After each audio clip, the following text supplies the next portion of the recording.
AgroResenha Podcast apresenta Gestão Rural, o podcast que facilita o entendimento sobre gestão de fazendas. Um oferecimento de SCAD Agro, o software de gestão feito para o produtor rural.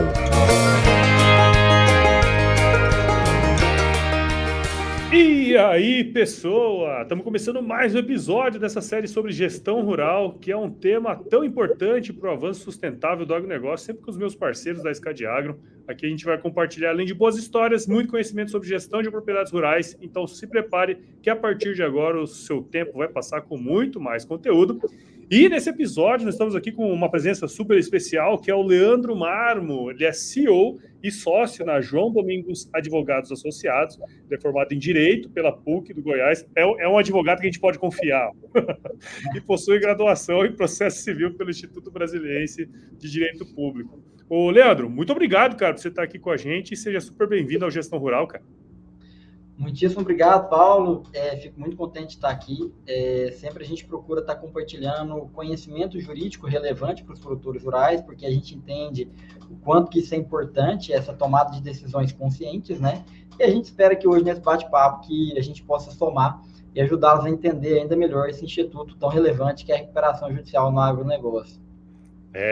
Meus amigos, hoje vamos colocar dedos em feridas, hein, Gabriel e Jonas? Como é que estão as coisas por aí?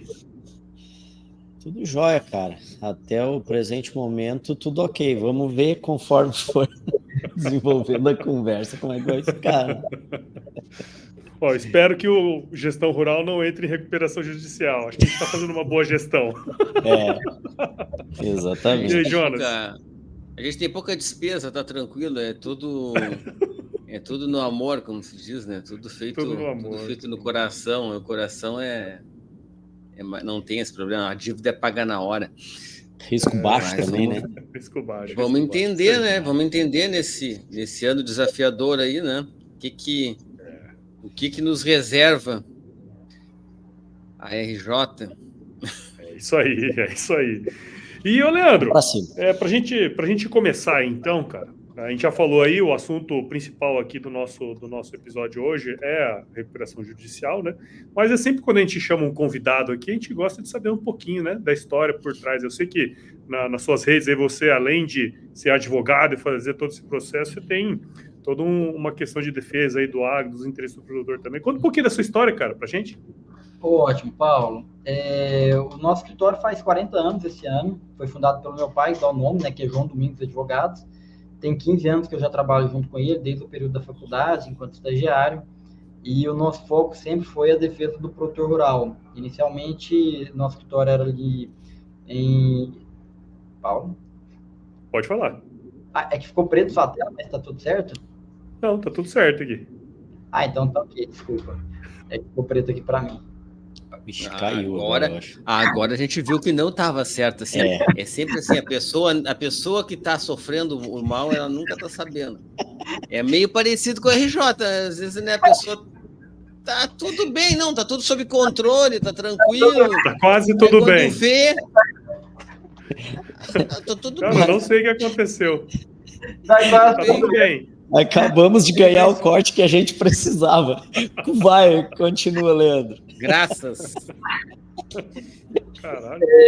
Então, o nosso escritório tem 40 anos na atuação de defesa do produtor rural. Meu pai, inicialmente, ele advogava para bancos e instituições financeiras na recuperação de crédito e depois ele passou a atuar única e exclusivamente na defesa do produtor rural. E vim me especializando também nessa jornada, né? Escrevi um livro que hoje é citado em vários tribunais. Hoje eu tive a confirmação da PUC do Paraná. Eu sou professor da pós-graduação em Direito do Agronegócio, na disciplina de crédito rural.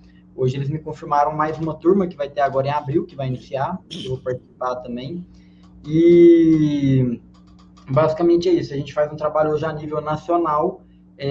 O nosso foco é o pequeno, médio, grande produtor. Então, a gente tem clientes aqui com uns 5 hectares, que a gente busca fazer um trabalho extraordinário para estar protegendo o patrimônio, ajudando a renegociar as dívidas. E no ano passado, a gente fez um movimento muito relevante de expansão. Nós abrimos 12 filiais pelo Brasil. E esse ano a gente vai consolidar uma estratégia de ser definida aí como o maior, melhor escritório de advocacia do produtor rural no Brasil. Estamos ali no Mato Grosso do Sul, além de todos os estados da região Sul e Sudeste. Estamos também no Tocantins, Pará e até no Acre. Chegamos no Acre. O Acre existe. Olha aí, rapaz. Existe. Mais um para provar que o Acre existe. Mais um para provar que o Acre existe. Sim. E basicamente é isso, Paulo. Show. O tema da RJ, eu já posso iniciar? Você quer fazer alguma coisa? Vamos lá. Eu acho que assim, é legal, a gente gosta de conhecer um pouquinho da história, né? Por trás aí dos nossos convidados, hein, Leandro? E eu acho que, como você comentou, nós vamos falar sobre a RJ. E eu acho que uma das motivações que a gente teve aqui do Gestão Rural para a gente falar sobre esse tema foi justamente perceber que existem muitas dúvidas, né, cara, sobre esse processo, como é que funciona, quais são as premissas, né? Acredito que não deva ser qualquer tipo de produtor que possa entrar num negócio como esse.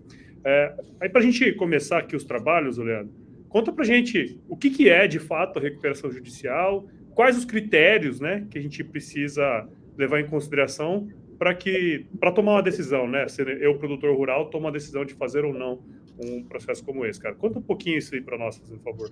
Paulo, eu vou fazer só uma breve contextualização, para o pessoal entender o porquê que a gente está vivenciando esse momento agora. Quando a gente teve ali o efeito pós-pandemia 2020, a gente teve como primeiro efeito um aumento muito significativo do preço das commodities, o que levou a uma margem de lucro muito grande, uma margem de lucro que o produtor há tempos não visualizava, com um custo que ainda estava relativamente baixo. Com essa margem de lucro tão grande, essa perspectiva no curto prazo de um aumento ainda maior das commodities, o produtor, como todo empreendedor, tomou a decisão de, vamos dizer, de aumentar ainda mais a sua produção. E a forma dele aumentar a sua produção é arrendando novas áreas, comprando mais terra, e para tudo isso ele tem que investir muito na correção de solo, aquisição de novos maquinários ou na troca do maquinário que estava antigo. Naquele momento, se ele tinha uma capacidade de pagamento ali, uma sobra de 1 milhão por ano, ele acabou contraindo obrigações de 2, 3, 4, 5 milhões por ano, mas não apenas pelos próximos anos seguintes. Aderiu aí a parcelamentos de 5, 10 anos pela frente, com um comprometimento tão elevado, acreditando naquela margem de lucro, tudo que no que ele aumentava a produção dele, ele estava quantificando essa margem tão expressiva. E isso foi perdurando ali mais ou menos de 21 até início de 22. Agora, do movimento do início de 22 até o início de 23, na verdade, e aí do início de 23 para cá, a gente teve um grave problema, que foi uma queda o custo de produção estava muito alto das commodities, e houve uma queda muito grande do valor dessas commodities, aquela margem de lucro tão expressiva que ele estava visualizando para honrar com aqueles compromissos, aquela margem deixou de existir. Então, desde o ano passado, a gente teve um problema muito grave, que tanto os produtores pecuaristas, agricultores, e agora, mais recentemente, também os produtores de leite, eles não tendo a menor capacidade de liquidação daquelas dívidas que eles contraíram ali no período de 2020, 21 e 22. No ano passado, muita gente ainda conseguiu dar um balão nessas dívidas, chegava ali no banco, dava algum valor de entrada e empurrou para esse ano, mesmo sabendo que aquelas obrigações, o valor que ele jogou daquelas obrigações para agora, ele não teria condições de pagar, talvez ele tenha uma esperança da soja voltar para ter mais de R$150, da arroba do boi a mais de 350, enfim, mas nada disso se concretizou, e ao contrário, muitos aí foram gravemente afetados pelo El Niño. No caso da pecuária, o preço continua andando de lado, e aí o que o produtor visualizou agora eu não tenho condições. E a gente tem uma dura realidade do produtor rural que muitas vezes ele não quer enxergar. Ele, ao longo dos anos, às vezes leva 5, 10, 15 anos ou mais, ele constitui um passivo muito elevado, e aquele passivo é o seguinte: o custo da dívida, o que ele tem, a sobra líquida da margem de lucro dele, não alcança sequer o custo da dívida, a serviço da dívida. Semana passada eu vi uma matéria da Bloomberg que disse que 1/4 das empresas de capital aberto não estavam gerando caixa suficiente para pagar o serviço da dívida. Imagina o produtor rural que não tem gestão nenhuma, que não tem um CEO, não tem um PhD dentro, a dificuldade que não tem de fazer isso acontecer. E o produtor tem muita dificuldade de aceitar essa realidade. Ele prefere chegar ali para o gerente, assinar qualquer contrato que o gerente dá para ele, dobrando a taxa de juros, aderindo ali com venda casada de todas as formas, dando um valor de entrada e jogando aquilo para o ano que vem, para ele ter a tranquilidade dele saber que ele está em dia com o banco e que ele está com o nome limpo, que ele está ok. Só que agora, enfim, chegou um dado momento aí que o pessoal está falando, cara, não dá mais para a gente ignorar essa situação, a conta não fecha.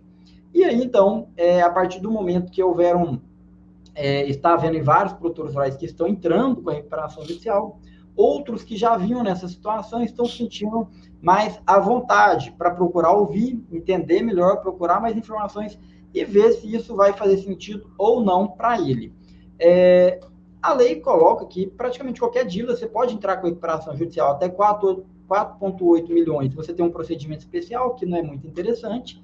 De 5 milhões em diante, você tem um procedimento normal da recuperação judicial, que a rigor qualquer produtor poderia entrar. O que são as variáveis que a gente tem para o produtor entender se o caso dele faz sentido ou não para a recuperação? Primeiro, aquele produtor que tem a dívida muito consolidada, centralizada em um ou dois credores, é inviável. Por exemplo, igual hoje entrou em contato conosco um produtor rural de Patos de Minas, eu quero fazer recuperação judicial. Disse, não, mas calma aí, o que você tem de dívida? Eu tenho 12 milhões e meio de dívida com o Banco do Brasil. Ele falou, cara, não vai dar. É só o banco. Se você entrar com a recuperação judicial, os seus credores têm que concordar com o plano, ele tem que concordar de ter um desconto na dívida dele, de dar um prazo de carência, um parcelamento. Ele não vai concordar, você tem que ter, quanto maior a quantidade de credores que você tiver, 3, 4, 5, 6, 10 ou mais, melhor vai ser, porque vai ter que ter uma negociação. Nessa negociação, que vai fulminar ali na Assembleia, que vai ter a votação para se aprovar ou não o plano, você não tem que ter a concordância de todos os credores, é 50% mais um dos créditos, e ele tem algumas análises por cabeça também. Então, quanto mais credores houverem, melhor vai ser para esse processo. Ali na recuperação judicial, o produtor tem que visualizar também o quê? No momento que ele vai entrar com a RJ, em regra, vai se cortar todas as linhas de crédito. Tem alguns fundos de investimento, alguns bancos que trabalham com operações para quem está em recuperação judicial, mas é um negócio meio complicado. São operações mais restritas e são operações muito caras também. Então, não é muito bom ele poder contar com isso. O que ele vai contar? Ele vai ter que contar com o caixa que ele tem naquele momento. Então, assim, o produtor que vamos dizer assim, que ele não consegue se preparar para entrar com a RJ, às vezes ele entra nela, vamos dizer assim, com as calças na mão. Porque ele, por exemplo, tem um cliente nosso que ele vai ter um custo de produção de soja na safra 24, 25, de 15 milhões de reais. O que significa? Ele entrando com a recuperação judicial agora, ele tem que ter, pelo menos, esse montante dentro do caixa dele para poder fazer isso daí. E aí ele tem uns desafios, porque ele não tem esse recurso. Ele já pagou uma série de obrigações neste momento, e ele não tem todo esse recurso financeiro à disposição. Então, cada um tem que ir avaliando o que ele pode fazer. Ele tem algumas obrigações para entregar de barter. A lei fala que, em regra, aqueles contratos, aquelas obrigações que são de barter, não vai entrar dentro da recuperação judicial. Agora, se a gente demonstrar a essencialidade de que aqueles recursos financeiros decorrentes da venda daquele grão tem que estar dentro do caixa do produtor para viabilizar o plano de recuperação judicial, há muitos juízes que têm dado essa proteção sobre esse grão para o produtor, para fins de viabilizar a recuperação judicial, ainda que a lei diga que não seria o caso daquele perfil de dívida entrar. E aí, pegando nessa questão de dívidas, né? O que a gente tem de dívida que entra na recuperação judicial e o que não entra? Vamos partir do pressuposto de uma regra geral que tudo entra na recuperação judicial e vamos trazer as exceções. O que não entra? Aquele crédito rural que a origem do fundo dele é de recursos obrigatórios, a lei diz que isso não vai entrar dentro do processo de recuperação judicial. Aqueles créditos decorrentes de consórcio, a lei diz também que eles não vão entrar dentro da recuperação judicial.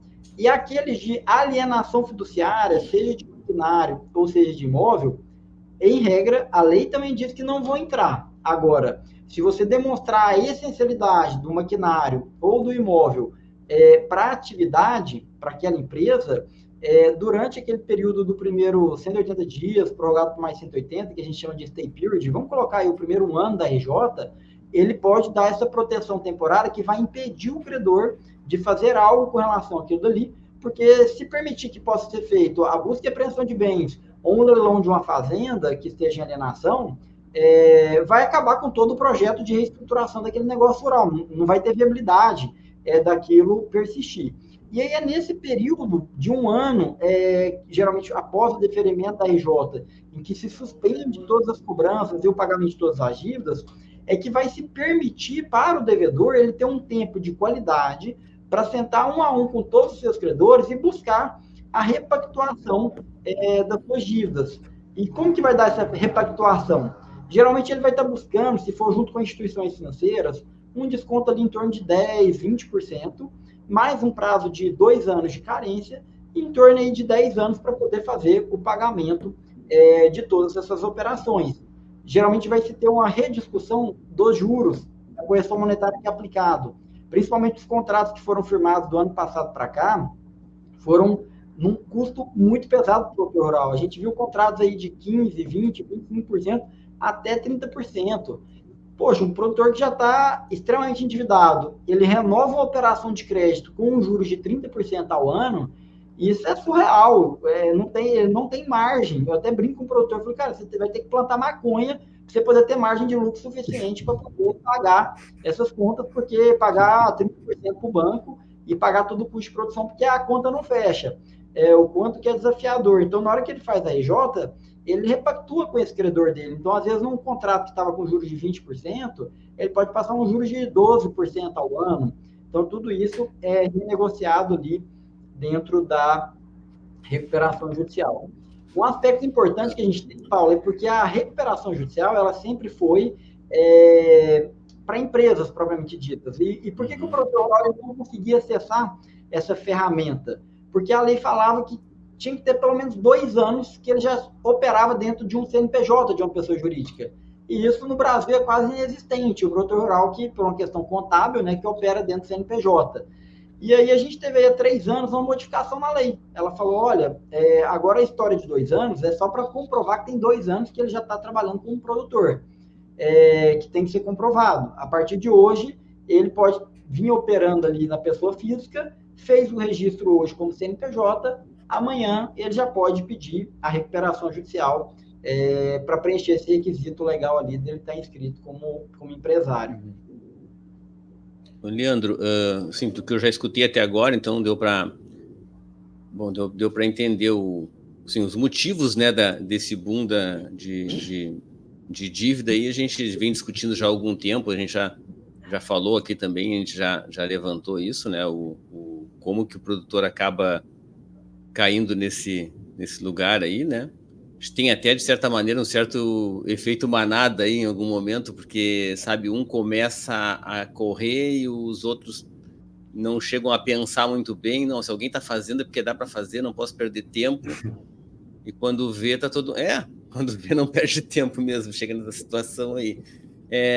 Bom, mas para chegar na RJ, né, tem que ter tem que aparentar que existe uma solução, né? Assim, na hora de buscar isso, o produtor tem que estar com uma condição em que, não, se a atividade continuar, de alguma forma, ele vai conseguir montar um plano de pagamento lá, né?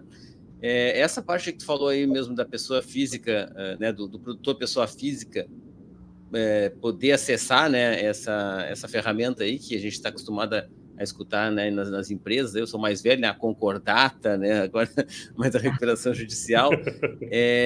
Acredito que isso já deva ser uma das dúvidas que o produtor tem, né, a respeito da RJ, né?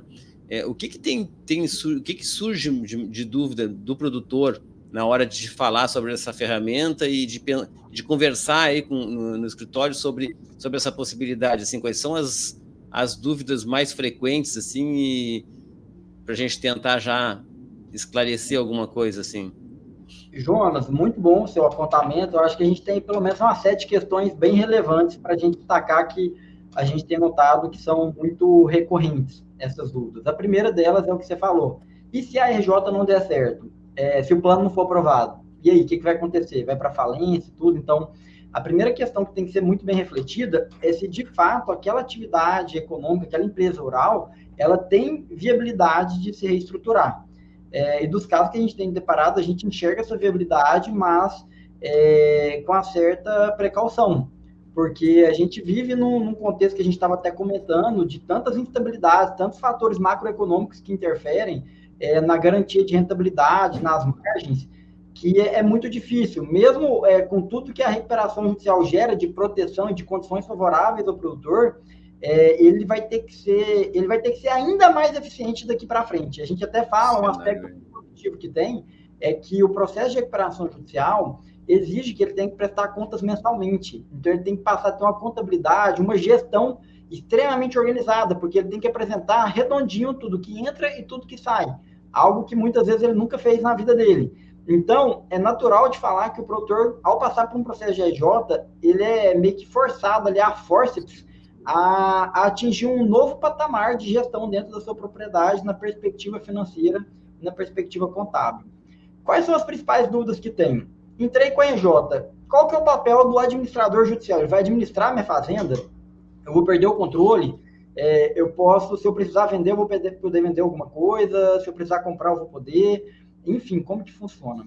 O administrador judicial, ele não é administrador da empresa de recuperação. Ele é um administrador do processo de recuperação judicial. Ele é uma pessoa que tem um conhecimento técnico que o juiz nomeia, ele é um auxiliar do juiz. O juiz vai nomear ele para ajudar o juiz a entender, lidar com aquele processo complexo, que tem várias partes, vários questionamentos, muitos documentos contábeis que o juiz não entende muito bem, ou quase nada. Então, o administrador, o juiz está aqui, tem a empresa em recuperação, tem os credores do outro lado, cada um vai dizer alguma coisa no processo, o juiz, antes de decidir, chama o administrador e fala, me dê sua opinião sobre o que está sendo discutido aqui, para mim ter uma noção mais clara para que lado que eu devo ir. Basicamente é isso que é o administrador. Então, o produtor ele continua tendo toda a autonomia. Se ele precisar vender uma fazenda, desde que isso seja justificável e seja importante no plano de reestruturação, ele pode fazer essa venda, ele pode comprar outra, ou ele pode fazer a venda apenas para liquidar as dívidas. Se ele estiver arrendando áreas, ele quiser entregar algumas áreas porque não estão sendo rentáveis, ele pode. Tudo isso ele tem que informar o juízo e tem que ter uma concordância do juízo com esses negócios. Mais uma vez sendo demonstrado que isso é importante para o plano, naturalmente o juiz vai deferir. A cultura, a atividade econômica que ele faz, é ele quem decide. Se ele está cansado de trabalhar com a pecuária e ele quer decidir a partir de agora que é mais rentável ele ter que produzir, até para que ele consiga produzir soja, grãos, milho, até para que ele consiga honrar com todos aqueles compromissos, ele pode perfeitamente fazer. Segunda dúvida que é muito comum, o produtor geralmente ele tem a esposa, tem o pai, tem o irmão, que está como avalista naquelas operações. Sempre tem o lance do aval cruzado, que um avaliza o outro e tudo. E aí ele fica assim, necessariamente, todo mundo tem que entrar junto como grupo econômico, grupo familiar na recuperação judicial? Via de regra é o que acontece, mas não é sempre que isso vai ser necessário. Se a esposa, por exemplo, ela não tem bens no nome dela, ela não tem patrimônio que possa sofrer o risco de penhora, porque quem é corresponsável por alguma dívida, por exemplo, se o Jonas, ele avalizou uma dívida do Paulo, e só o Paulo está em recuperação judicial, a lei fala que todo o patrimônio do Paulo está blindado e que não pode penhorar, prender nenhum bem do Paulo. Pegar o do Jonas, então. Eles podem pegar o Jonas por fora. Agora, se o Jonas não tiver patrimônio para se preocupar, então não há para que temer, porque é muito ruim. As pessoas que têm que entrar junto na recuperação judicial é muito desgastante. Então, quanto mais pessoas puderem ser poupadas de terem que fazer parte desse processo, melhor vai ser. Então, sempre tem que ser feita uma análise minuciosa ali de cada garantidor, se realmente tem necessidade de trazê-lo para dentro, porque o trazê-lo para dentro da EJ é um fator de proteção, mas, simultaneamente, é um fator de desgaste. Tem os ônus e tem os bônus de estar dentro da recuperação judicial. O terceiro ponto, que é muito relevante, que o produtor tem dúvida, eu tenho meu contrato de arrendamento, principalmente aquele produtor que planta muito mais em área arrendada do que em área própria. Às vezes ele não planta em nada em área própria. Então ele acha assim, nossa, entrei com a recuperação judicial, o dono da terra vai poder me tirar de lá, vai poder rescindir o contrato comigo. Aí a gente fala, olha, de forma alguma, Isso, a lei não permite, não há fundamento jurídico para isso. Num contrato de arrendamento rural, a gente até brinca que o arrendatário ele tem muito mais direitos do que o dono da terra. O que vai acontecer ele poderia te tirar se você não pagar o arrendo ou se você descumprir alguma das normas do contrato. Agora, pela lei, aquele valor que você tem que pagar do arrendo, ele nem pode ser submetido ao plano de recuperação judicial, ou seja, você entrou com a RJ, de pagamento de todas as dívidas, aquele valor do arrendo não, você vai ter que continuar pagando normalmente. Ou seja, o dono da terra não tem nem que preocupar. Ao contrário, ele tem que ficar mais tranquilo de saber que, como você entrou com recuperação e deixou de pagar todos os credores, você tenderá a ter muito mais capital em caixa para honrar com aquele compromisso juntamente com ele. Então, é natural que não tenha nenhum problema. Ah, mas na hora que vencer o contrato, ele não vai querer renovar comigo. Eu falei, cara, contrato é relacionamento. Se vocês estiverem tendo um bom relacionamento, ou se às vezes ao término desse contrato, se você só pagava o ano vencido, você passar a pagar um ano antecipado, se isso for possível dentro do seu fluxo de caixa, você vai dar mais garantia a ele, e ele não vai ter por que não querer renovar esse contrato com você. Deixando mais clara a questão do maquinário, né? A preocupação que vem como que fica a questão do maquinário? Eu vou parar de pagar o maquinário, de pagar as parcelas do financiamento, pode ter a busca e apreensão? Em regra, não. Demonstrando a essencialidade daquele maquinário, vai se suspender toda e qualquer busca e apreensão durante aquele período inicial de um ano, período este que o produtor vai ter que buscar, juntamente dessas empresas, fazer uma repactuação, uma renovação de encaixe dentro do fluxo dele aí, de caixa, né, para que consiga honrar com todos. Um aspecto que é muito desafiador para o produtor, na hora de tomar a decisão da recuperação judicial, são os custos que são envolvidos, porque é um processo que ele não é barato. Tem os honorários do advogado, que geralmente é quem ganha menos, tem os honorários do ou não, né? Ou não. Os honorários do administrador judicial, tem as custas processuais, e o mais importante, ele vai ter que pagar todo mundo. Por mais que ele tenha um desconto, que ele tenha um período de carência, ele vai ter que pagar todo mundo. Se ele não honrar o pagamento de todo mundo, aquela recuperação vai se transformar numa falência. Aí sim, numa falência, ele perde o controle dos bens dele, de todo o patrimônio, e é o fim daquela atividade econômica dele. É o êxodo rural aí, desse médio produtor rural, pequeno e médio, e que é o que a gente busca evitar com a recuperação. Através da recuperação, a gente quer viabilizar que ele consiga pagar todo mundo, que ele continue honrando todos os seus contratos de arrendamento, que ele continue produzindo, gerando empregos, pagando impostos. O objetivo da recuperação judicial, não só no agro, mas para a atividade empresarial como um todo, é justamente esse, né? O que não é fácil. E a gente vê alguns cenários, quanto são desafiadores. A companhia aérea Gol agora, a gente está assistindo a recuperação judicial dela aí, uma recuperação judicial gigante, 10 bilhões de reais nos Estados Unidos, e eles acabaram de pedir com a EJ e já estão tomando um empréstimo de 1 bi para colocar no fluxo de caixa da empresa. O Barsi fala que companhia aérea foi feita para quebrar, né? Empresa de varejo também. Então, assim, cara, são cenários muito desafiadores, são cenários muito difíceis. E produtor rural, hoje em dia, eu vou te falar, o produtor rural que não tem um nível de excelência em gestão, ele foi feito para quebrar também, é uma questão de tempo só para que a operação dele entre em colapso.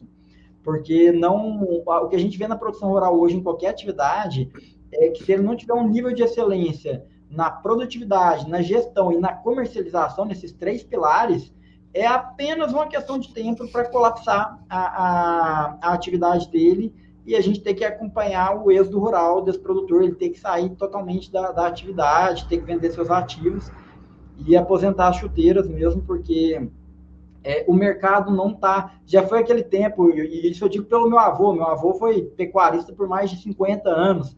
Você chegava lá, tinha um pasto de 20 alqueires, era um pasto cheio de mato, aquele pasto, nunca vi um calcário na vida, é um pasto assim que você ia lá com os peões para poder contar o gado, e você tinha gado escondido no meio da juquira lá, aquele negócio meio difícil, a onça comia uns bezerros, você nem sabia o que tinha comido, o que não tinha, você não tinha muita certeza, e ganhava dinheiro daquela forma. Agora, hoje, não existe isso mais, a margem está extremamente apertada, né? A gente analisa especificamente a pecuária, aquele produtor que ele não tem um sistema de gestão muito bem organizado, que não procura fazer algum tipo de trava no mercado futuro para garantir as oscilações e garantir pelo menos o pagamento das despesas, ele não vai conseguindo se manter, né? Ô, Leandro, uma coisa que tu falou aí no meio da conversa, só para mim, para mim entender, tu falou, o produtor agora não precisa mais ter um CNPJ, né? Não precisa ser mais uma pessoa jurídica há 2 anos, ele tem que ser produtor há 2 anos, mas no momento que ele vai pedir a recuperação judicial, aí ele tem que ter um CNPJ. Isso, aí ele faz o registro. Ele tem que converter a atividade dele para uma pessoa jurídica. Ele Exatamente. para de ser pessoa física, muda o regime lá para pessoa jurídica. Mas a pergunta dele criar esse CNPJ, Jonas, ele não precisa fazer toda a gestão contábil dele dentro do CNPJ. Ah, tá. Ele pode fazer um mecanismo ali em que uma está arrendando para a outra, então às vezes a pessoa física está arrendando. Tá, tudo bem. Faz como uma holding também faria, assim, mesmo formato. Se fosse o caso, para ele tentar pegar os benefícios tributários tanto da PJ quanto da pessoa física, né?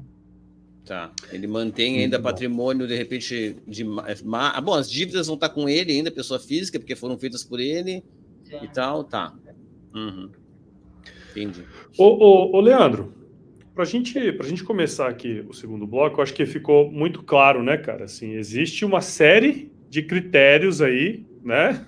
Não é simplesmente igual o cara te ligou lá, eu quero fazer um RJ aí, né? Não é bem assim que funciona o negócio, né? Tem um catatal de critério que a gente precisa levar em consideração. Tem que ter vencido até a negociação, assim, o estágio de tentar negociar, né, com cada um, né? Sim. Porque não é tipo, não, vou fechar minhas portas, não sei, né, negociar. Vou fechar a porta aqui, então eu vou passar isso para outro.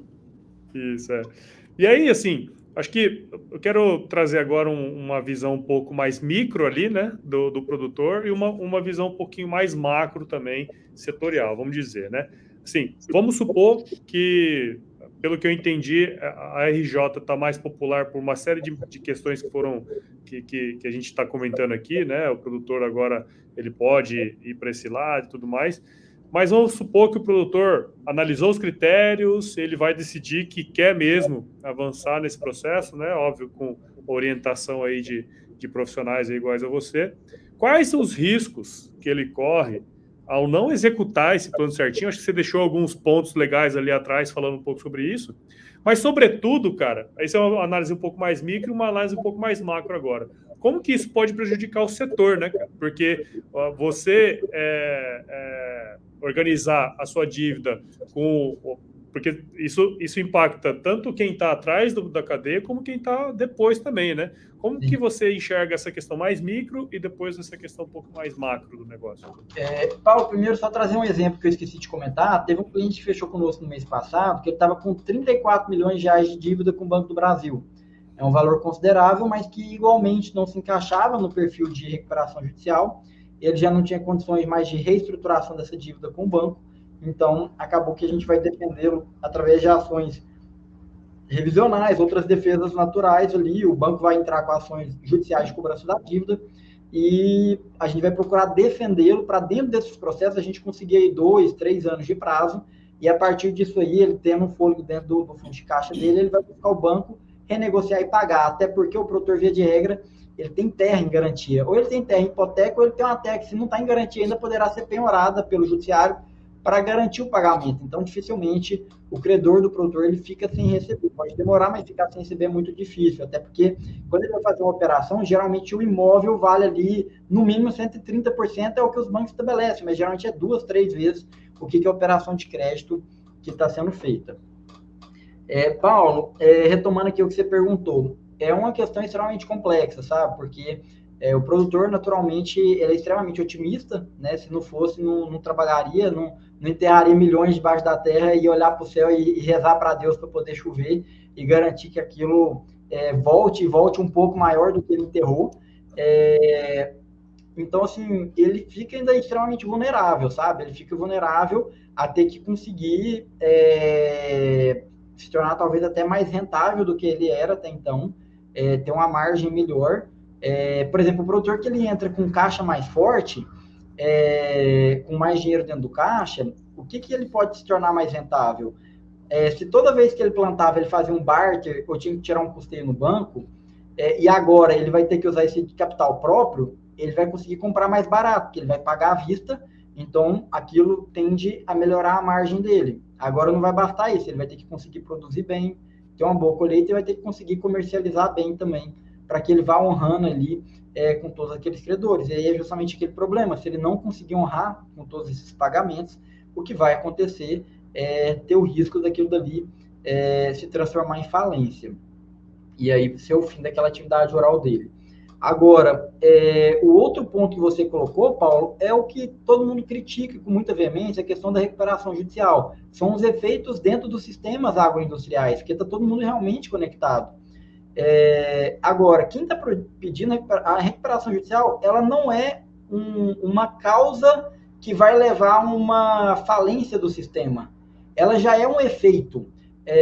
O que está trazendo a essa crise no setor, essa crise financeira no setor agropecuário, e que não é de hoje, que ela já vem se agravando muito desde o ano passado, ela não é em decorrência das recuperações judiciais, que inclusive foram muito poucas no ano passado.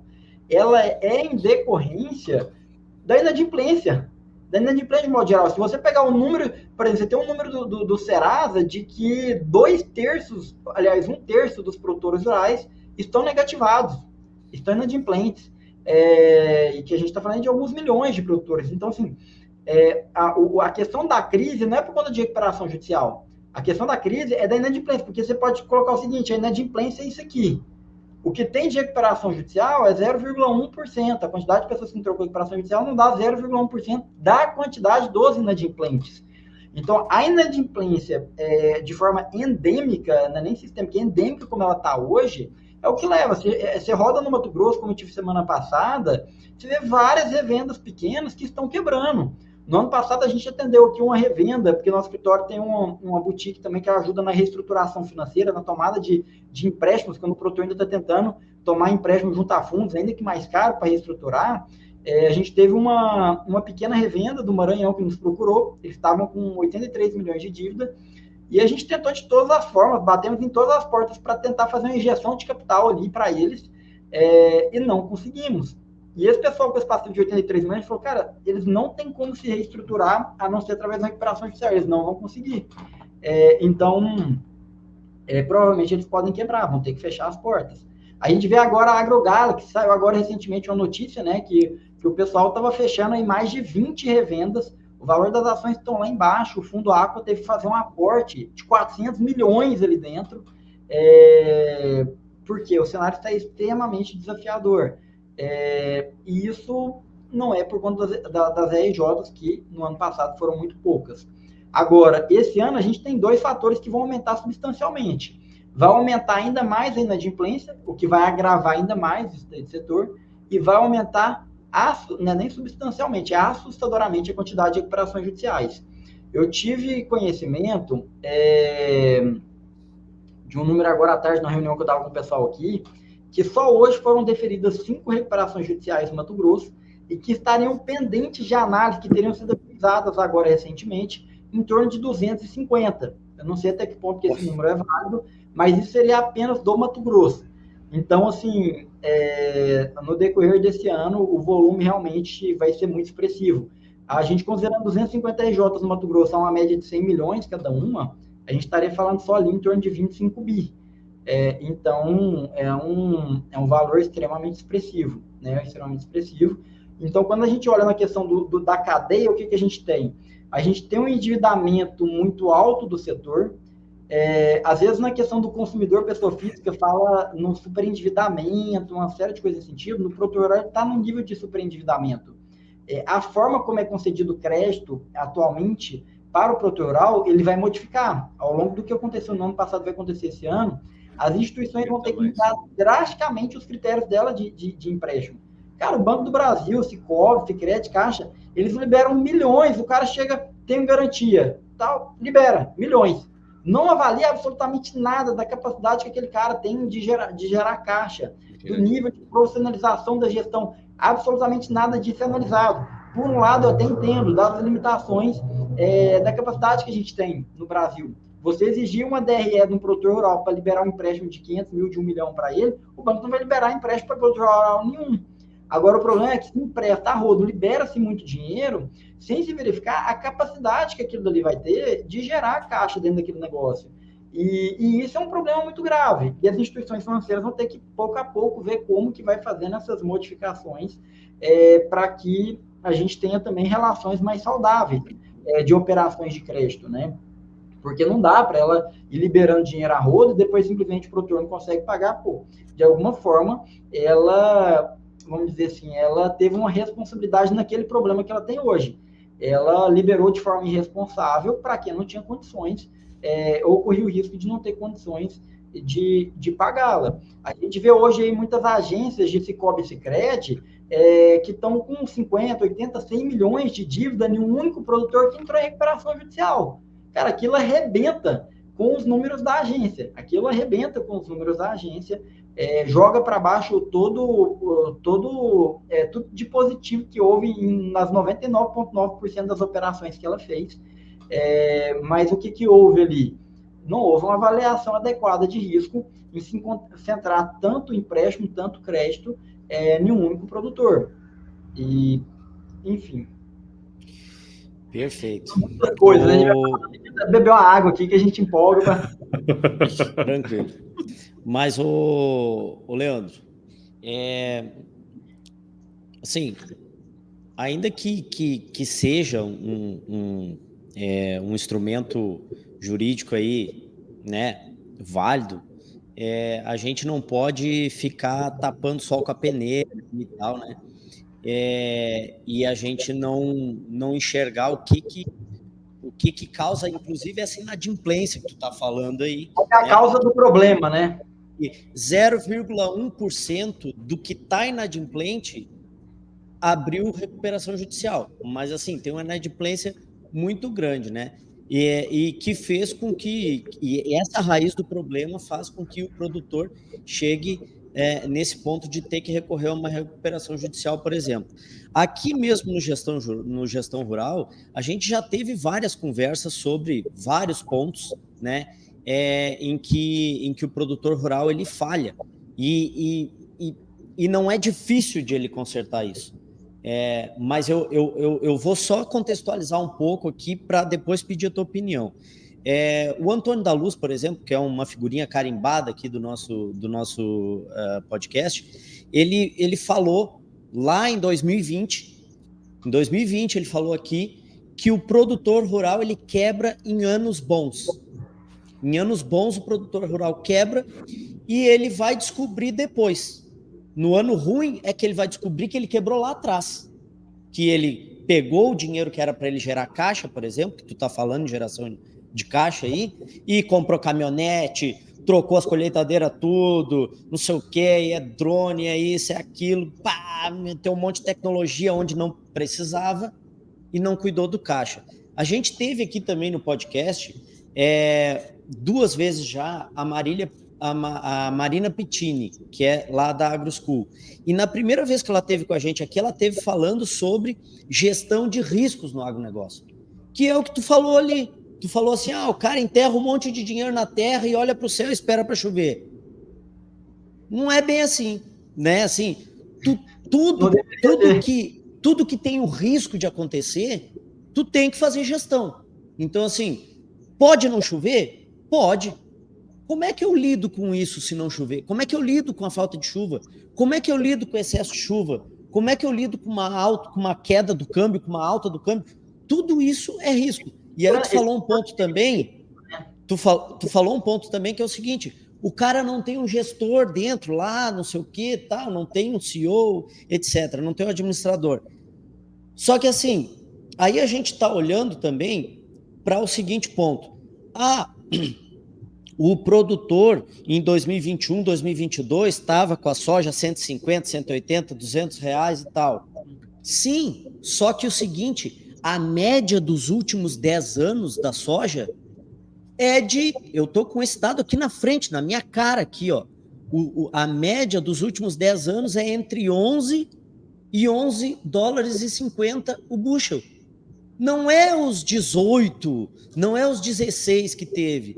E outra, esses picos que aconteceram, eles são bem característicos. Lá em 2008 teve um pico. O que foi 2008? A marolinha, né? A marolinha, 2008. 2013, uma quebra gigantesca nos Estados Unidos. 2021, 2022, pandemia e guerra da Ucrânia. Então, assim, não é esse o normal. Eu não posso olhar para esse número e achar que isso é o normal e tipo, cara, agora deu. O que está acontecendo agora? O preço da soja está voltando para o basal dele. Ele está voltando para o preço dele. Os últimos 10 anos foi entre 11 e 11,50 o bushel e ele está voltando para esse número aí. Tá? Então, assim, tudo isso me faz eu te fazer a seguinte pergunta. Na tua opinião, o que faz esses produtores chegar ao ponto de ter que fazer uma recuperação judicial e o que o cara tem que fazer no dia a dia dele para tentar evitar isso aí? Gabriel, da experiência que a gente tem, o que a gente nota aí dentro desses fatores que você bem ponderou, né? Você colocou, há uma série de riscos. Desses riscos todos que tem na atividade rural, tem riscos que ele não tem como controlar, por exemplo, a falta de chuva, a não ser que ele coloque um pivô. Tem outros riscos que ele tem como transferir. Ele tem como transferir aquilo, por exemplo, uma seguradora, aquele risco de uma quebra, isso na onde que há condições de se fazer seguro e por um preço que vai gerar uma garantia de rentabilidade minimamente adequada. Ele tem como transferir o risco da volatilidade do preço de mercado através de operações de hedge no mercado futuro. O produtor hoje que tem pecuária e que ele confina em algum momento, ou ele só trabalha com confinamento, finaliza no confinamento, é uma loucura ele não ter nenhuma fórmula de trava daquilo dali, porque hoje é muito fácil, é muito acessível. Não ele fazer diretamente, porque se ele for fazer diretamente vai dar problema, mas você tem profissionais, consultores para assessorar isso aí, hoje extremamente acessíveis, que vão te auxiliar ele a buscar entender. Olha, eu vou confinar 500 bois em tal mês, vou finalizar em tal mês. Deixa eu computar o que é meu custo de produção aqui agora e o que é o mínimo que eu vou ter que vender lá na frente para garantir o pagamento disso. Ele faz essa conta com o consultor sugere, fala, olha, o mercado neste momento não está interessante. A operação para fazer o custo dela, o que eu vou te garantir, não está interessante. Então, me ajuda, vamos acompanhar o momento que estiver interessante, se surgir uma janela de oportunidade, você me fala e a gente faz essa trava para garantir.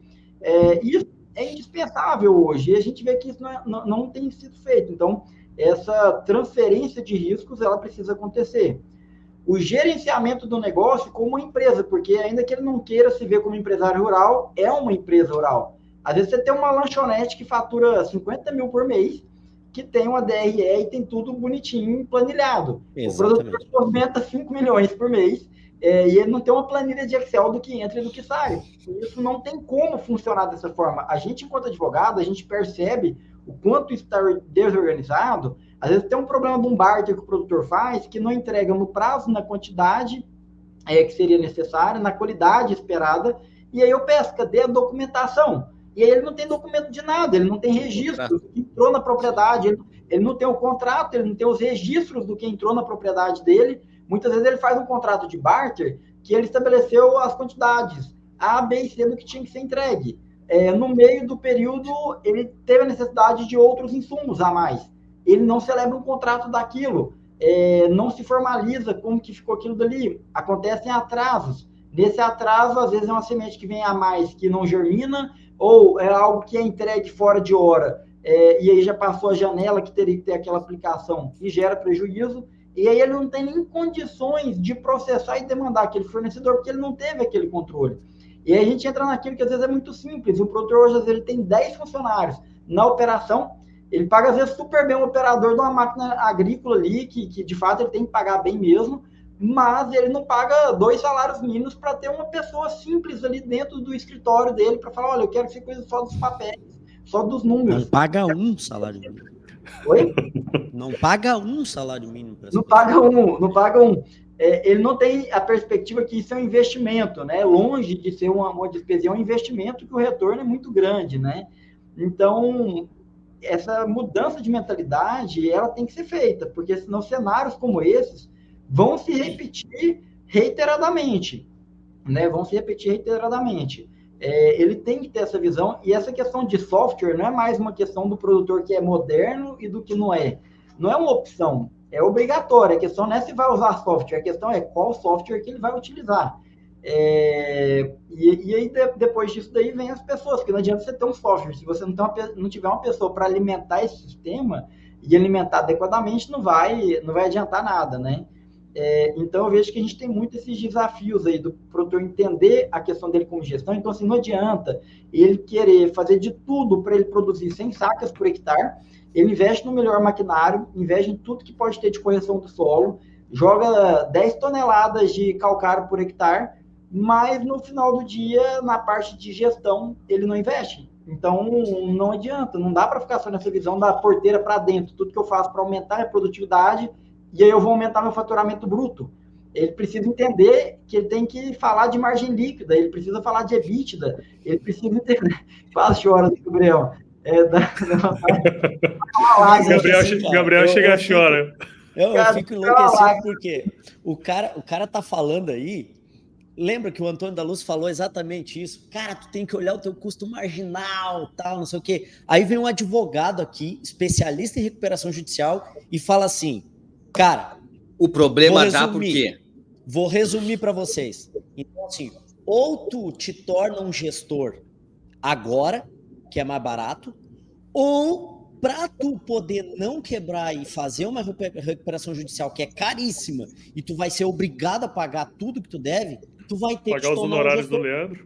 Tu vai ter que te tornar um gestor, porque o Leandro acabou de falar isso. Tipo assim, cara, se tu for fazer um RJ, tu vai ter que te tornar um empresário para ter, sim, né, na essência, ter controle de caixa, o cara vai ter que saber tudo que entrou, tudo que saiu, vai ter que fazer a apresentação disso periodicamente, não sei o quê. Por que não faz antes, cara? A pergunta é, por que não faz antes? Gabriel, o gato tem 7 vidas, a gente pode dizer que o produtor tem 2. Ele tem uma primeira oportunidade de fazer o negócio dar certo, e dependendo se não der certo, às vezes ele tem uma segunda chance, que é a RJ. Agora, ele chegou na sobrevida, que é a recuperação judicial, ele novamente vai se deparar com essa situação. Ou ele atinge esse nível de excelência, de eficiência na produção durante a RJ, ou senão ele vai quebrar. É uma segunda chance que ele vai ter de vida ali, que pode não ser suficiente, porque a recuperação judicial por si só não vai assegurar a sustentabilidade e a perenidade do negócio dele. Não há negócio no agro que vai se sustentar, ainda que você tenha um período de carência, um desconto, um parcelamento, são dívidas altas. Ele tem que ter uma eficiência muito grande para ele conseguir pagar ali 5, 10, 15 milhões ou mais por ano, apenas de dívida, sem contar o custo pesado que ele tem da operação dele. Ele vai ter que se desdobrar naquilo dali. Agora é o que você pergunta, indignado, né? Por quê? Porque, Gabriel, é complexo, né? A gente vem de família de produtores rurais. Eu sei. Cultural, né? O produtor, ele não nasce um administrador, ele não nasce um gestor, e tá tudo certo, eu também não nasci, hoje eu sou administrador de escritório, eu também não nasci. O problema é você estar diante da gestão de um negócio, você não nasceu gestor, mas você não entender que você precisa se tornar um gestor, e para isso você precisa de conhecimento técnico nessa área, e esse conhecimento ele não é intuitivo, ele não vai brotar dentro da sua cabeça, e ele muito pouco é passado ali de pai para filho pelas culturas, pelas tradições. É um conhecimento que você tem que procurar no mercado mesmo, de alguma forma, seja uma mentoria, uma consultoria, porque, cara, tudo bem, o cara não tem condições de sentar no banco de faculdade e fazer 5 anos de faculdade, de alguma graduação, que possa agregar esse conhecimento para ele. Mas ele pode contratar uma consultoria, que talvez vai sair um pouco mais caro, sob uma certa ótica, mas pela perspectiva de investimento, não ter. Vai acontecer. É cara não investir, cara não investir. Tem. Exatamente.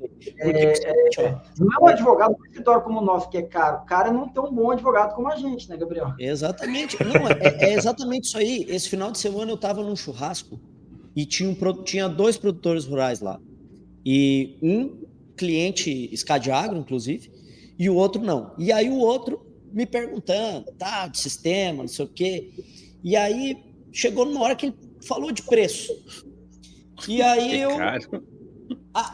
eu falei mais ou menos assim, mas é caro. Aí eu falei, caro é tu não ter a informação. Isso é caro, é caríssimo tu não ter a informação, né? Porque o que acontece? o que tu acabou de falar aí, né? A gente vem de família de produtor, tal. Eu, Gabriel, atendo produtores rurais faz 23 anos. A Scadiagro tem mais de 35. O Jonas já tem 50 anos que atende produtor rural. Velho, né? Ele ficar feliz aí. Tem mais de 50 anos que atende produtor rural aí. Mas assim, ó, o que parece isso aí, cara, que a gente tá falando? É o cara que fuma e pega a carteira de cigarro e atrás da carteira de cigarro tem um pulmão podre lá, tem mas não é o meu. De não sei o quê. Aí o cara olha assim... Não, dá o cara pega o de impotência sexual, né? Aí ele olha assim, me dá bom esse. Que é câncer do pulmão. Me dá o de câncer no pulmão aí. Me dá o de câncer do pulmão aí, por favor. Sabe? Parece isso, porque o que eu tô falando aqui é o seguinte, tá aí. Antes... Não, dizem que acontece, mas comigo não. Antes era assim, ó, tinha que passar na Globo, porque não tinha internet, não tinha YouTube, não tinha podcast, não tinha centenas, dezenas de milhares de palestras sobre o assunto, né? Não tinha todo dia um exemplo na volta de casa.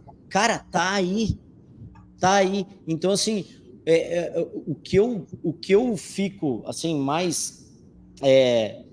porque eu não tô brabo, Leandro. Eu tô meio desesperado, cara, porque o que acontece? Aqui a gente não tá vendo, assim, a Scadiagro é parceira do Agro Resenha no podcast Gestão Rural, mas não é para vender software, cara. Nós temos um objetivo muito claro aqui, que é manter o pequeno e médio produtor, né, no negócio, manter o cara na agricultura e na pecuária. Só que assim, ó, desse jeito não vai rolar. Me ajuda para te ajudar. E a gente tá aqui, ó, traz o Leandro, traz Marina Pittini, traz o Antônio da Luz e fala, e mostra, e dá exemplo, não sei o quê. E aí o cara vem aqui e me fala, olha só, quando tu fizer uma RJ, tu vai ter que te transformar num empresário rural. Criatura. Não faz isso agora. Te transforma agora num empresário rural e não precisa de um RJ lá na frente. Pelo amor de Deus. Ô, Gabriel, você me fez refletir que a gente tem muito uma questão cultural no Brasil, nessa perspectiva, quando a gente fala de gestão e de planejamento, sabe? Que não é exclusivo do produtor rural. Quando eu olho para a minha própria área, advocacia, a gente olha facilmente para outras áreas técnicas, como a medicina e a odontologia, você vê profissionais que são muito bons naquela área técnica, naquele conhecimento técnico, mas na parte de gestão, de enxergar a sua atividade como um business, 99,9% são péssimos. Então, por que você vê aí, poxa, muitos advogados que não conseguem prosperar, ganhar dinheiro na advocacia? Não é porque ele é um mau profissional, muitas vezes aquele cara tem mestrado, doutorado, é um advogado exímio, mas só que ele não entende que aquilo é um negócio. Ele não entende que ele precisa delegar, ele não entende que ele precisa aprender sobre vendas, sobre gestão, ele não entende que ele precisa daquelas habilidades e aonde que ele tem que buscar e como desenvolver aquilo dali. E aí eu não sei bem como são os outros países, mas nos países que estão melhor do que a gente, de alguma forma, eles devem entender isso um pouco melhor, porque se está funcionando, está funcionando melhor. Agora, no Brasil, a gente vê claramente. Ô, Leandro. Mas a gente está num momento agora, assim, que é bem emblemático sobre isso, com todo esse problema que está tendo na Europa lá, né, dos produtores e tal, e eu acho que encaixa bem nisso que tu está falando, Leandro, assim, ó, e até nesses profissionais que tu falou, o mercado, ele é altamente competitivo no Brasil para o produtor rural. Ele deixou de ser aquele mercado do lavrador lá, ou do médio produtor, do criador de gado que tu estava falando, que tinha o gado espalhado e de vez em quando ia lá e pegava um pouco para vender e tal. Isso não sobrevive mais como negócio, como esse produtor, ele não pode querer faturar mais que a EPP lá, né? Não pode querer faturar. Não, o cara está faturando 5 milhões no ano.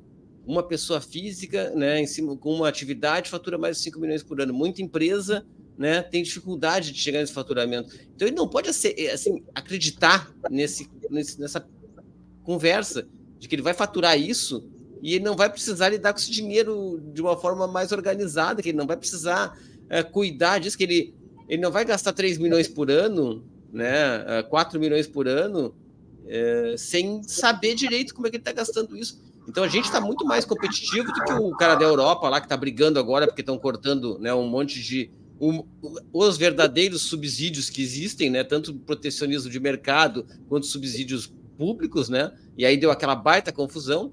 O Brasil não vive isso. O Brasil tem produtor que tem que produzir, tem que lidar com as suas dívidas, né, com a comercialização em outros mercados que às vezes são, né, até se aproveitam disso, né? Tem muito produtor, tem muita produção, é mais fácil de comprar com preços melhores e tal.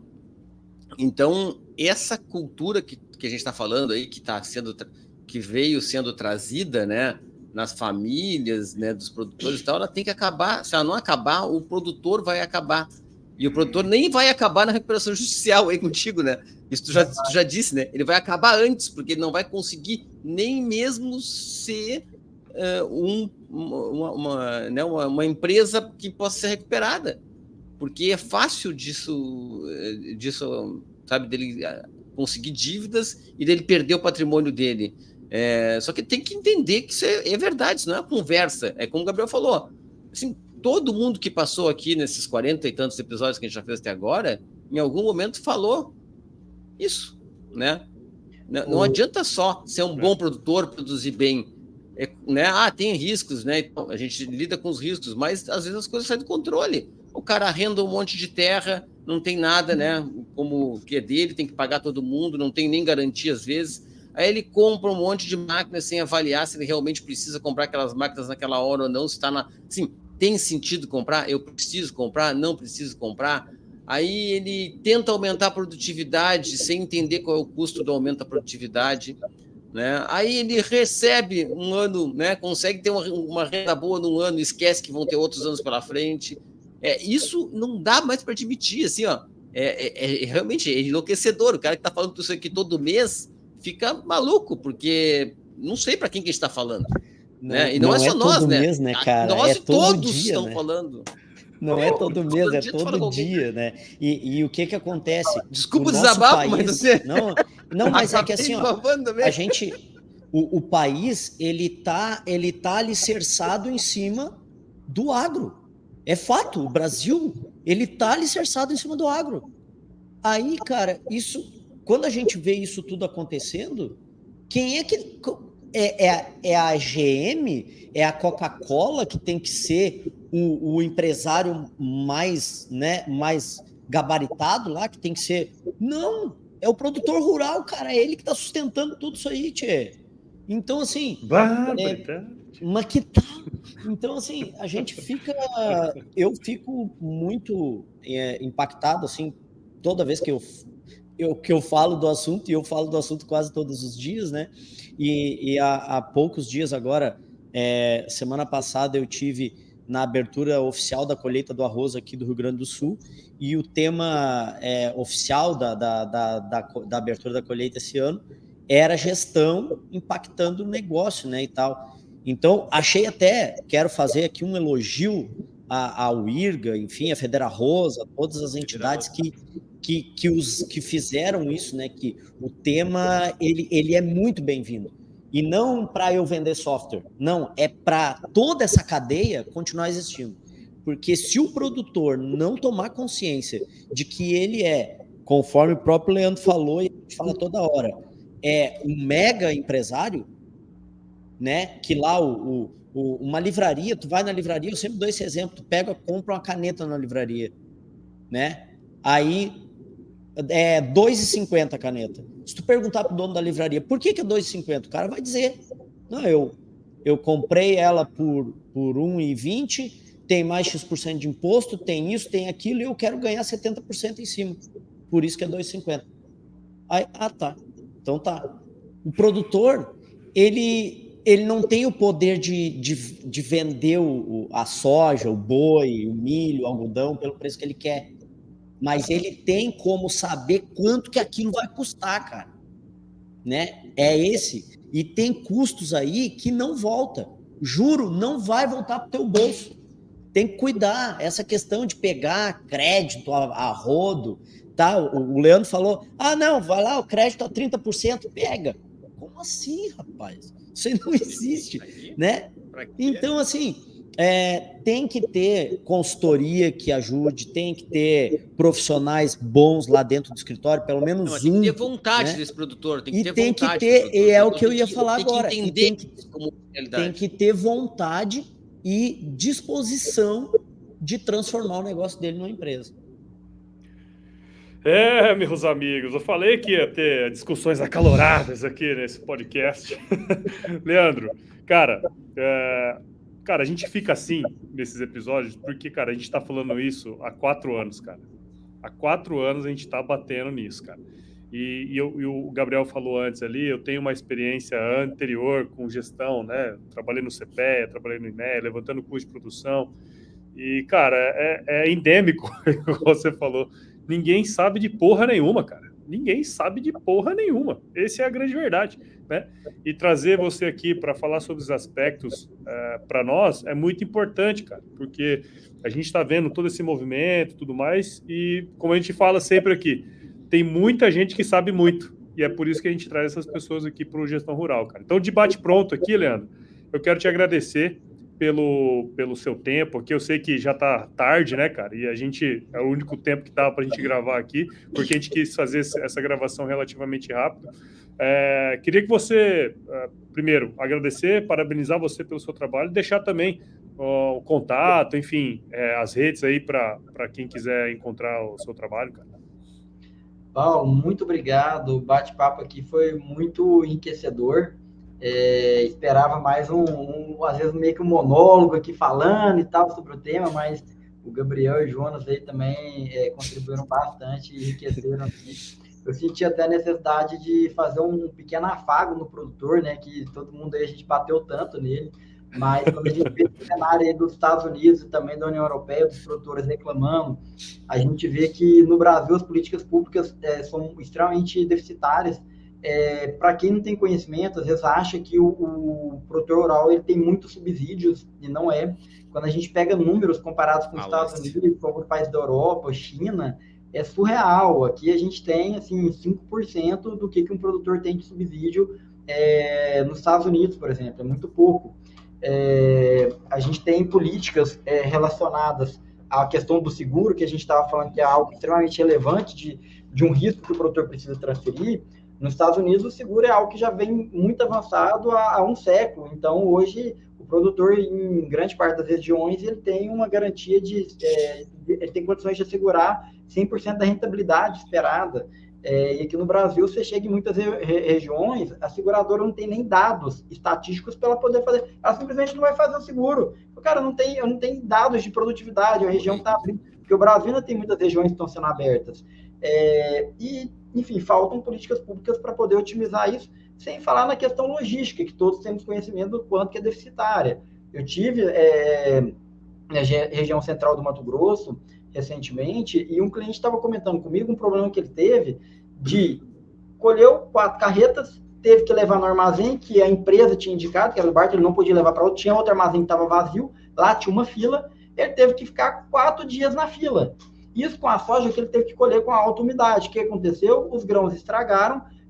O que ele recebeu foi o equivalente a uma carreta. 3 carretas ali, que era o equivalente a uns 170 mil reais, mais ou menos, ele perdeu aquilo dali.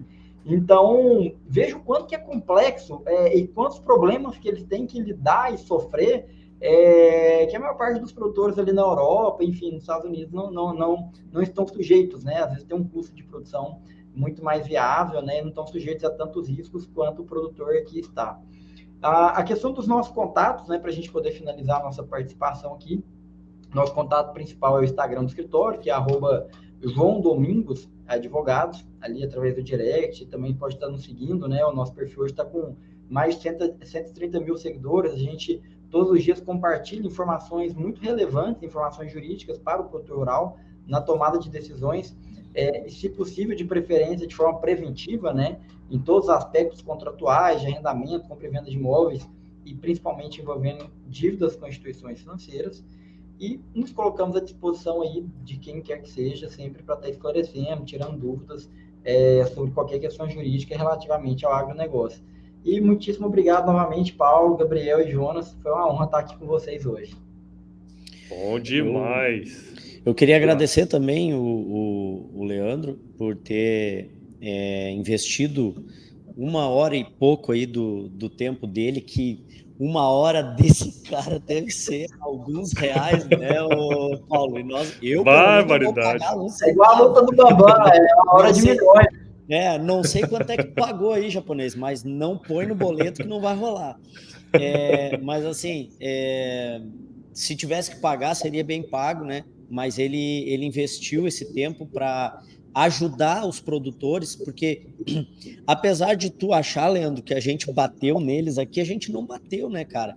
A gente está tentando ajudar. Sim, a gente fala um pouco a verdade, né? Porque tem muita instituição que deveria estar falando isso para o produtor e eles ficam, né, falando que o cara quer escutar, e às vezes não é o que ele quer escutar que tem que ser falado, é o que ele deve escutar, né? Então, eu queria te agradecer pelo tempo que tu investiu aqui com a gente e queria deixar um recado final aqui, ó. Se tu, produtor rural, chegou aqui nesse ponto e não faz gestão do teu negócio de forma mais profissional e entende que ainda não precisa, volta lá no início do episódio e escuta de novo, porque tu não escutou esse episódio. Volta e escuta. Porque se tu escutar de verdade esse episódio, amanhã tu vai estar dando um jeito de começar a profissionalizar o teu negócio. Tá? Um abraço. Obrigado, viu, Leandro? Agradeço. Até mais, pessoal. Bom, deixa eu terminar aqui, ó, agradecer o Leandro de novo também, né, por ter nos esclarecido um pouco mais sobre a RJ e por ter esclarecido que, né, ele como advogado tem certeza que prefere estar trabalhando com o produtor na prevenção, né, do que no desenrolar dessas RJs aí, porque é uma situação muito mais difícil, né, e na prevenção ele sabe que vai colaborar de forma bem positiva. E então, assim, não se preocupem que o Leandro não espera que todo mundo precise fazer RJ, ele quer pelo contrário, ele quer que vocês, né, antes de chegar nesse ponto, né, entendam a complexidade né, que o produtor está envolvido. Essa questão aí dos subsídios, questões ambientais, que tu levantou de novo, né, Leandro? É bem óbvio, assim, para nós que estamos envolvidos no dia a dia, que a gente está num cenário bem diferente do resto do mundo, né? A gente tem nossas vantagens, mas tem todos esses desafios aí. Tudo é imputado ao Brasil, tudo é cobrado do Brasil, né? Agora foi, vamos cobrar um pouquinho dessa questão ambiental aqui na Europa. Não, para tudo. Não, vamos desistir disso. Vamos voltar atrás e deixa mais um tempo aí, porque a gente não consegue e tal. Enquanto que o Brasil está acabando com o mundo, né? O Brasil está acabando com o resto do mundo. Não, o Brasil está alimentando grande parte desse mundo, né? Buscando competitividade para produzir mais, para conseguir ter alimento mais barato, né? Só que o produtor tem que estar nessa roda, ele tem que entender que ele faz parte desse processo, né? E buscar o quanto antes se profissionalizar, né? Acho que foi perfeito e tudo que tu trouxe para nós, e muito obrigado por ter nos ajudado aí a passar essa mensagem. Obrigado. Bom. E aí, ó, pra gente finalizar aqui, eu vou dar uma barbada aí pro Leandro. Dá uma barbada, já que o Leandro nos ajudou, ele tem que ter isso lá no processo de RJ, tem que ter isso aí. É isso aí. A gente sempre finaliza aqui os nossos episódios, viu, Leandro, com uma frase de muita sabedoria, cara. Leva aí pros seus clientes, que é o seguinte: se chover, não precisa molhar a horta, não, tá bom?